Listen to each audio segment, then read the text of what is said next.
Twitch.tv events to compete. Guys, I'm tweeting this out on my account. It's Lordstorm473 on Twitter. Give it a retweet, because this is going to be so hype. They're starting without me, aren't they? Yeah, they absolutely are. I am used to this universe. I am ready for JJ to start a game without me every single time.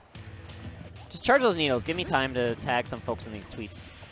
That was just enough. We are also carry me right now. Just carry me. Oh, yeah, sure. All right, so JJ getting these jabs here. And I know that's the most optimal thing that could have happened here, because JJ, like I said, always knows exactly how much percent he is going to get off the stuff. Mr. R able to get the bread and butter bouncing fish combo for that 19%, but JJ is just going to slowly start racking up damage and percent here. Mr. R so good with these fair to bouncing fish combos, as every Sheik really should be, but Mr. R just hits them so effortlessly, almost like they're, you know, just walking or running in this game. So strong of a player here. JJ gonna retaliate with some damage of his own. Oh, that was such a good dare. That was a very good Using that banana cancel to make sure there was no end lag, and he connected to a bouncing fish for extra damage. Wow, Mr. R is so knowledgeable. So he's been doing that, yes, but there has been one time last set these guys played in that he went for that dare and JJ just kind of picked up the banana at almost like max range you can pick it up from. And it made him suffer the entire end lag. Yeah, made him suffer the entire end lag, and JJ got a huge punish off of it. It's always a threat, and Mr. R actually going to convert here, take that first stock, go up a pretty decent chunk here, and that's the thing about Mr. R is, like, Sheik is one of those characters that's so well positioned to get the extra credit. Yeah. It's almost like first stock. I mean, it's not a must, but it's close to it on Sheik, having first stock, just because it's so difficult to kill with this character. That's a great full jab from JJ to read the spot dodge and then cover some other options as well. That's going to give him this stage control against Mr. R. Banana in the right spot to put on some pressure, waiting to read that option, and he does successfully with a forward air. Mr. R back in the tricky spot, but he's going to break out of it with that forward air. Very nice play. Patiently getting out of a ledge trap situation. Speaking of patience, JJ is playing unbelievably patient this game. I've seen a lot of walking, a lot of waiting to throw out hitboxes, not just kind of carelessly throwing them out. He's been playing like that all tournament. I think this kind of research that he has done on how to be a better player is really starting to pay off. The thing is, Mr. R can out-patient him because he got that stock first. Right. So we see him countering with his own patience.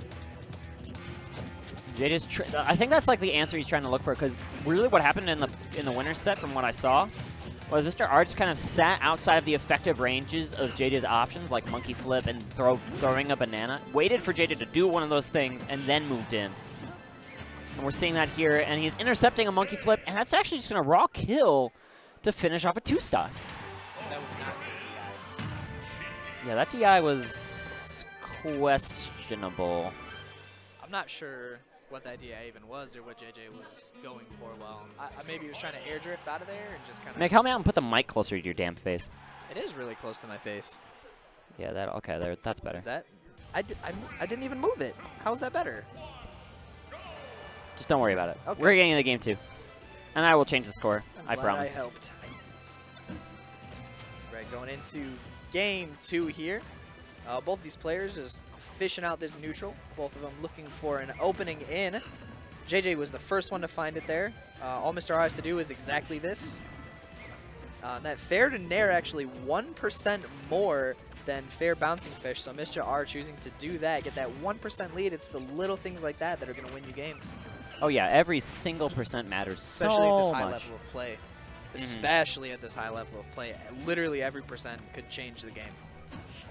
Indeed. Mr. R going to break through this this landing situation, shield out that attack and get up, and this is going to put him in a great position to add a bunch of extra credit, but there, JJ going to get the sneak out.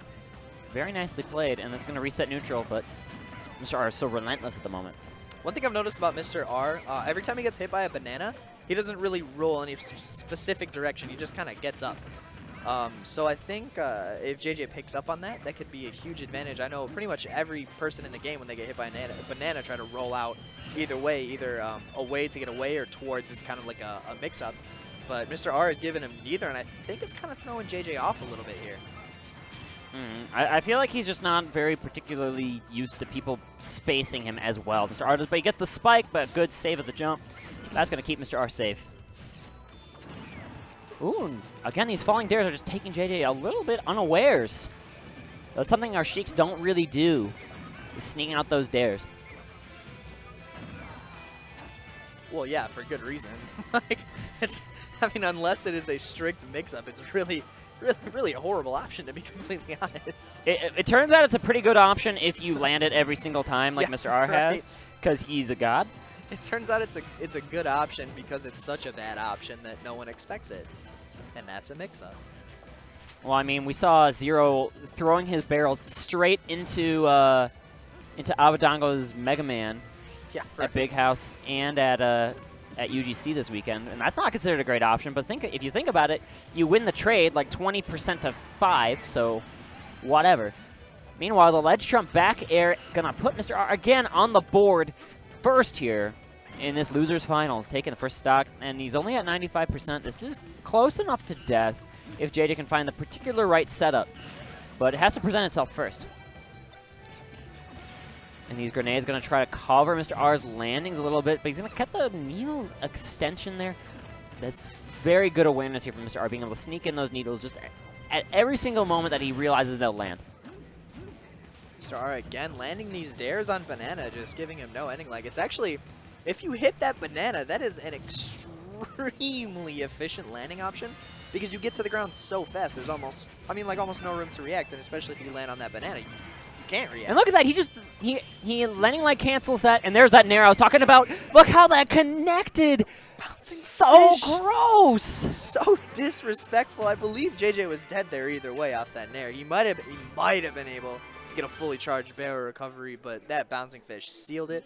Mr. R going so low and bringing it to game 3 with the potential of a 3-0. Oh, Mr. R is just so relentless. He's Mr. Relentless tonight. Mr. Relentless. He's just all over JJ, covering so many options at one time. It's amazing to see such high-level play in our hometown here in Chicago, Illinois. Illinois. It's actually pronounced Milwaukee. And he set up that whole situation out of one of those banana dare cancels into a bouncing fish, fell off with the nair to continue the pressure, and it just, oh my goodness, Mr. R, you gotta chill. It's Craigasm. And he's gonna keep the pressure on, but all right, JJ gonna sneak out of there with some more barrels. This is was fishing for nair there though. That would have spelled disaster had he hit it. This is just vintage. Vintage Mr. R. He's warming up here to play MKLeo potentially in grand finales.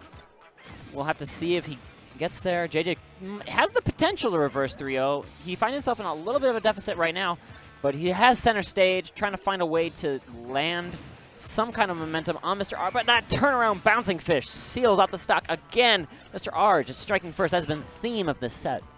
I believe that was true. I'm not sure. I know when Karna was here, Karna was doing those exact setups. We were playing friendlies actually at Bushi's house. We were having a little LAN session, and Karna was hitting that like 10 times out of 10 at specific percents. On JJ? No, on like people at just Bushi's house at the friendlies. Oh. But I believe back throw. I feel like it caught fish. jump. Caught the jump option more than it was a. It's like one of those stupid tricky things that what's it called? That even Ned was saying. He was like, yeah, just sometimes I couldn't get away. Like, you know, that really profound comment he had. JJ's stuck again off stage. All right, he's going to go for another very high barrels. Gets a dash tech for his trouble. Oh, Mr. R crossing up there on that landing with the bear so well. He's got the banana off stage here. JJ has the center. Let's see if he can convert this into a stock. He needs something, like any straight hit on these ledge scenarios. That up tilt will do it. Up tilt killing very quick there. I can almost attribute that to Mr. R being just in the air, like high. Yeah, that had a lot to do with it, and the fact that, you know, Sheik is insanely light at this point in time. In this particular patch. Ooh! Oh, baby. Oh, baby, that was not even anything to say now about that's just like, if you're JJ right now, you're just like, yeah, you can have that, dude. That was. Oh my gosh. That one's all yours. Oh, Oh, baby. That What was a- nice. Down tilt in a sweet spot of up smash. What do you like? What do you even say? You know what? Why not, man? Just That one's all yours. giving him a quick how do you do.